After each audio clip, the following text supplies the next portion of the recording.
Bienvenidos a este objeto de aprendizaje. Mi nombre es Begoña Peña y pertenezco al área de máquinas y motores térmicos de la Universidad de Zaragoza. El objetivo que planteamos es comprender el comportamiento básico de los gases cuando están sometidos a bajas presiones y altas temperaturas, condiciones bajo las cuales es aplicable el modelo de gas ideal. Concretamente estudiaremos cómo se obtuvo y cómo se usa la ecuación térmica de estado, que es la relación que existe entre presión, volumen y temperatura. Para ello detallaremos mejor el objeto de estudio y repasaremos algunos conceptos necesarios para comprender los apartados siguientes. Se explicarán los experimentos que permitieron establecer la ecuación térmica de estado para luego aplicarla en un ejemplo. Daremos algunas pinceladas sobre la teoría cinética de gases para comprender los conceptos de presión y temperatura desde el punto de vista microscópico. Esto nos servirá para justificar las condiciones bajo las cuales es aplicable este modelo y para establecer un rango de validez desde el punto de vista cuantitativo. Finalizaremos con un breve resumen. Comencemos centrando el objetivo que nos planteamos y los conocimientos previos que necesitamos para conseguirlo. Nos planteamos estudiar el comportamiento de lo que comúnmente llamamos gases: el aire, el oxígeno, el metano, el gas natural. En el lenguaje de la termodinámica son sustancias puras en el sentido de que tienen composición química uniforme e invariable. A priori, pensaríamos que la definición hace referencia a una sola especie: oxígeno, nitrógeno, helio. ¿Y qué pasa con las mezclas de gases como el aire o el gas natural? Mientras no haya reacciones químicas ni condensación, podemos tratarlas como sustancias puras.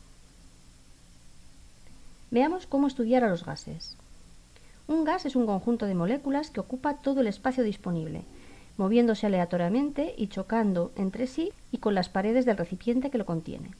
Esos choques son prácticamente elásticos y el volumen que ocupan las moléculas es muy pequeño comparado con todo el recipiente.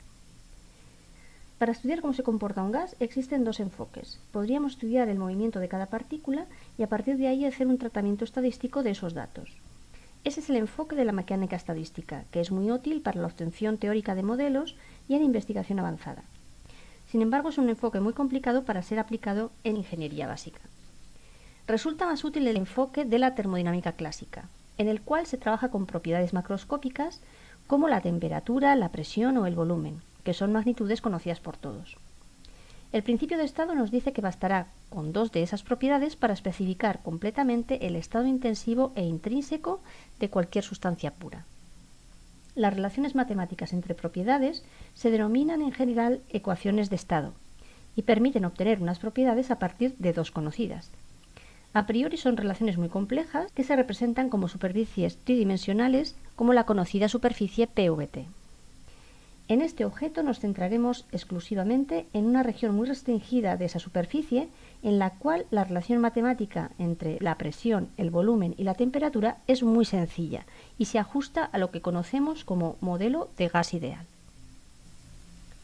Veamos ahora qué relación existe entre estas magnitudes y cómo se comportan los gases cuando siguen el modelo de gas ideal. A bajas presiones y manteniendo la temperatura constante, la presión de un gas es inversamente proporcional al volumen que ocupa. Boyle realizó experimentos a temperatura ambiente con una bomba similar a un dispositivo de tipo cilindro-pistón. Comprobó que al aumentar la presión ejercida sobre el gas, el volumen disminuía de forma proporcional, de manera que el producto era una constante. El proceso de la respiración está basado en esta ley. Cuando inspiramos, aumentamos el volumen de los pulmones de manera que la presión cae por debajo de la atmosférica. La presión de vacío se compensa con la entrada de aire hasta que las presiones dentro y fuera son iguales. Al relajar los músculos, la presión en el interior de los pulmones aumenta por encima de la presión atmosférica y los gases salen durante la expiración. Si ahora fijamos la presión, por ejemplo la presión atmosférica, se observa que el volumen ocupado por el gas es directamente proporcional a su temperatura. En este ejemplo, un cierto gas se encuentra en la situación A a una temperatura de 25 grados. Si se calienta hasta unos 323 grados Celsius, se observa que el volumen se duplica. La relación que existe entre el volumen y la temperatura es lineal, con una pendiente tal que cuando el volumen tiende a cero, la temperatura tiende a menos 273,15 grados Celsius. ¿Qué sucede si cambiamos la cantidad de masa o la naturaleza del gas? Que se obtienen rectas de distinta pendiente. Sin embargo, cuando el volumen tiende a cero, todas las rectas convergen en el mismo valor. ¿Por qué? Porque es el cero absoluto de temperaturas. Expresadas las temperaturas en Kelvin, vemos que efectivamente si la temperatura se duplica, también se duplica el volumen. Finalmente, si mantenemos baja la presión y el volumen constante, al aumentar la temperatura, la presión del gas aumenta. Si comparamos la presión de diferentes estados de gas con igual volumen pero distintas temperaturas, el resultado es una recta de cierta pendiente, que también converge hacia menos 273,15 grados Celsius, cuando la presión tiende a cero. Si se cambia el gas o la masa contenida, se obtienen rectas con distintas pendientes, pero que también convergen hacia el cero absoluto de temperaturas. Podemos ahora combinar las tres leyes. Por la regla de la cadena, el diferencial de volumen específico es igual a su derivada parcial con respecto a la temperatura a presión constante por el diferencial de temperatura, más su derivada parcial con respecto a la presión a temperatura constante por el diferencial de presión. Por la ley de Charles, a presión constante el volumen es directamente proporcional a la temperatura y por tanto su diferencial es igual al diferencial de temperatura por la constante, que es el volumen dividido por la temperatura. Por la ley de Boyle, a temperatura constante el producto de presión y volumen es constante y por tanto P diferencial de V más V diferencial de P es igual a cero. Despejando la derivada parcial del volumen específico respecto a la presión a temperatura constante, queda menos el volumen específico dividido por la presión. Si ahora dividimos esta ecuación por el volumen específico, vemos que la ecuación es fácilmente integrable, ya que cada término es el diferencial de una cierta variable dividido por esa misma variable. La integral de cada uno de los términos es el logaritmo neperiano de la variable, más una constante de integración que por comodidad expresamos también en forma logarítmica. De ahí se obtiene que P por V dividido por la temperatura es una constante. Para hallar esa constante hacemos uso de un resultado experimental muy conocido que se desprende de la ley de Avogadro. En condiciones normales, el volumen molar es 22,4 litros y, por tanto, considerando unidades del sistema internacional, se obtiene 8,314 kilojulios por kilomol Kelvin, que es la famosa constante universal de los gases ideales. Hemos derivado la llamada ley de los gases ideales, que es en realidad una ecuación térmica de estado, que relaciona presión, volumen y temperatura. En esta ecuación concretamente, n representa el número de moles. Si dividimos por la masa de la sustancia a cada lado de la ecuación, este cociente es el volumen específico y el número de moles dividido por la masa es el inverso de la masa molar de la sustancia. Ahora la ecuación se escribe de forma muy parecida, pero hay que tener en cuenta que la nueva constante R ya no es la universal, sino que depende de la sustancia a través de su masa molar. Estas son las dos formas de la ecuación que utilizaremos en termodinámica técnica. Veamos cómo se aplica esta ecuación para el cálculo de la densidad del aire en condiciones ambientales. Consideramos una temperatura de 25 grados y una presión de 1 bar. Despejamos la densidad como el inverso del volumen específico y sustituyendo los valores obtenemos una densidad de 0,1412 kilogramos por metro cúbico. ¿Pero es esto correcto? Por supuesto que no, porque hay incoherencia en las unidades. Bar y grados Celsius no son unidades del sistema internacional. El cálculo correcto sería este, donde se ha aplicado el factor de conversión de bar a kilopascal y se ha pasado la temperatura a Kelvin. El error cometido habría sido en un orden de magnitud, lo cual es inaceptable en ingeniería. Aconsejo utilizar desde un principio las unidades del sistema internacional, temperatura en Kelvin y presión en kilopascal, ya que el kilojulio es igual a kilopascal por metro cúbico. Si comparamos el valor obtenido para la densidad del aire con el del agua, vemos que difieren en 3 órdenes de magnitud, ya que el agua es un líquido en condiciones ambientales. Una vez que hemos estudiado el comportamiento de los gases desde el punto de vista macroscópico, vamos a relacionar las propiedades de presión, temperatura y energía con características microscópicas de los gases, lo cual nos ayudará a comprender bajo qué circunstancias es aplicable el modelo de gas ideal. Un gas a nivel microscópico se compone de millones de moléculas o átomos que se mueven continuamente, chocando entre sí y con las paredes del recipiente que lo contiene. Esos choques son prácticamente elásticos, como si fueran bolas de billar, de manera que unas partículas transfieren cantidad de movimiento a otras, cambiando de dirección y de velocidad. Además, el tamaño de las moléculas es tan pequeño que podemos decir que la mayor parte del espacio es vacío. La presión es la manifestación macroscópica de la fuerza ejercida por las moléculas cuando impactan con la superficie. Desde ese punto de vista, la presión depende del volumen, del número de partículas, de la masa de cada partícula y de su velocidad. Concretamente, la presión dependerá directamente del producto de la cantidad de movimiento de las partículas por la frecuencia con la que colisionan. La cantidad de movimiento es el producto de la masa por la velocidad de cada partícula. Por tanto, cuanto mayor sea la masa de las partículas y mayor sea su velocidad, mayor será la transferencia de cantidad de movimiento. Por otro lado, el número de colisiones por unidad de tiempo por unidad de área se demuestra que es igual al número de partículas por su velocidad dividido por el volumen en el que están contenidas. Vemos, por tanto, que la presión depende del cuadrado de la velocidad multiplicado por la masa de las partículas, es decir, depende de su energía cinética. Para obtener realmente la presión habrá que realizar un promedio estadístico sobre todas las partículas, ya que tienen diferente velocidad.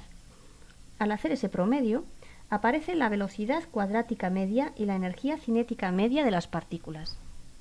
En el caso de un gas monoatómico se aplica un factor 1/3, porque la partícula puede moverse en las 3 direcciones del espacio, y por lo tanto la probabilidad de colisión en dirección normal a una determinada superficie es 1/3.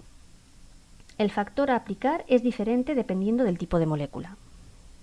Multiplicando por el volumen la ecuación que acabamos de obtener, se tiene que P por V es igual a 2/3 del número de partículas por la energía cinética media. Pero como hemos visto antes, el producto de presión por volumen es también igual al número de moles por la constante universal por la temperatura absoluta. Por tanto, la temperatura absoluta es directamente proporcional a la energía cinética media, porque todo lo demás son constantes. Na concretamente es el número de Avogadro, que es igual al número de partículas dividido por el número de moles. Y R es la constante universal de los gases ideales. Demos un paso más allá. La energía interna del gas ideal será igual al número de partículas por la energía cinética media de las partículas. Por tanto, será directamente proporcional a la temperatura absoluta, siendo N el número de moles y R la constante universal.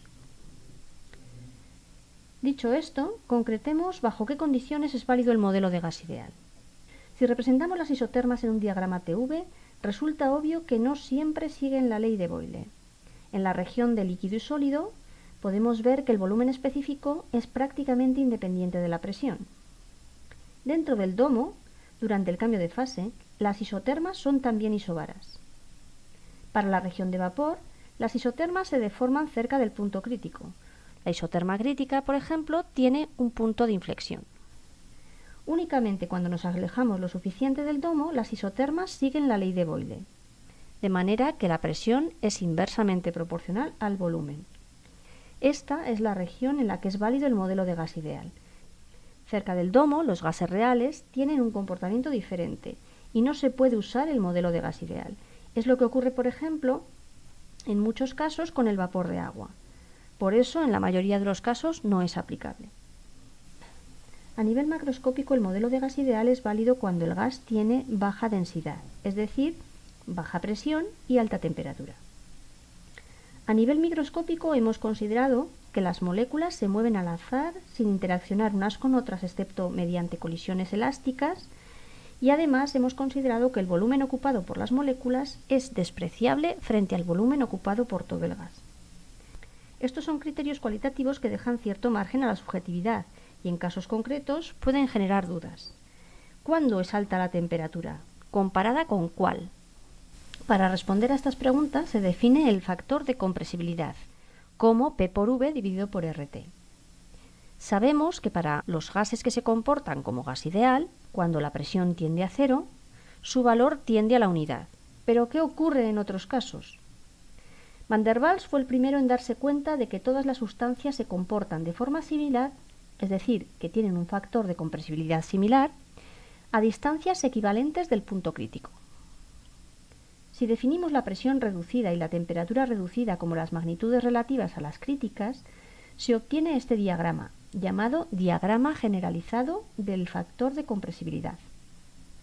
El eje de abscisa representa la presión reducida, siendo igual a la unidad en la presión crítica.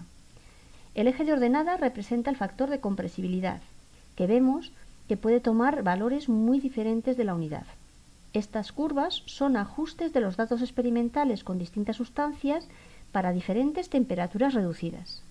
Desde este punto de vista, el modelo de gas ideal será válido cuando el factor de compresibilidad esté entre 0,95 y 1,05 para unas determinadas condiciones de temperatura y presión reducidas. Esto ocurre, por ejemplo, para prácticamente cualquier temperatura si la presión reducida es inferior a 0,1 y para cualquier presión si la temperatura reducida está por encima de 15. También hay un amplio rango de presiones en que es válido cuando la temperatura reducida está entre 2 y 3. Vamos a finalizar con un breve resumen de las ideas más importantes. El concepto de gas ideal hace referencia a un modelo matemático que relaciona presión, temperatura, volumen y masa. El comportamiento de una sustancia real puede ajustarse o no a ese modelo. Con esto debe quedar claro que el modelo de gas ideal no puede aplicarse siempre. Las sustancias que comúnmente llamamos gases sí que siguen el modelo de gas ideal en la mayoría de los casos. Por ejemplo, el aire, el oxígeno, el gas natural, en condiciones atmosféricas se comportan como gas ideal. No conviene aplicar este modelo a sustancias condensables, en condiciones ambientales como puede ser el agua, aunque se encuentre en fase vapor. La ecuación térmica de estado en base másica nos dice que la presión por el volumen específico es igual a la constante R multiplicado por la temperatura absoluta, donde R no es la constante universal, sino que es la constante universal dividido por la masa molar. Conviene utilizar siempre las unidades del sistema internacional: presión en kilopascales, volumen en metros cúbicos y temperatura en Kelvin. Con la bibliografía que puede consultarse sobre este tema, finaliza este objeto de aprendizaje. Un saludo.